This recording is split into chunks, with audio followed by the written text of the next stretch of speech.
ivyo bintu ntibisanzwe kuko ariko haravugirwa ijambo riraba ibihugu byose vya Afrika wewe ukikumira ntubuze ucurondera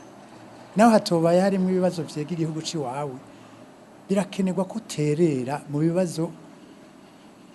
bigenga bihanze ibihugu vya Afrika canke mbere no mu bibazo vy'iterambere ibibazo byose biba biri ku rutonde vy'ihwezo kuko niho baheza bakabonera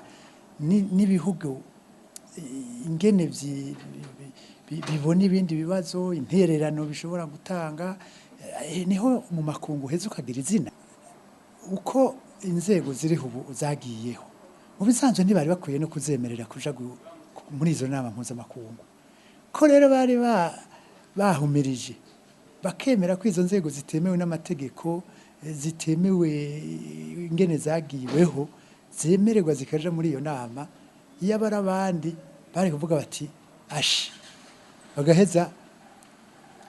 bakigenga ubuntu bakazikurikirana kugira bashobore guterera ku bibazo by'ibihugu byose na cane ko hariho n'ibiyega Burundi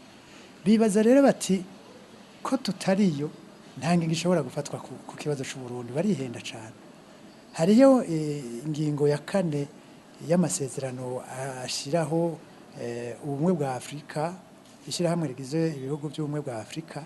riravuga neza yuko igihugu cananiranye no muri ivyo byo kurungika inteko zishobora kugarukana amahoro n'umutekano muri ivyo bihugu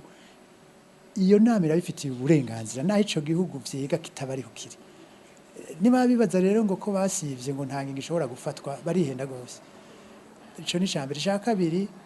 twari tuvuye mu biganiro birazi uko umuhuza Mukapa yaje arihuta kugira ngo aje gushikirije raporo muri iyo nama iyo raporo rero ntibizobuza ko ayishikiriza ngo nuko leta y'u Burundi titavye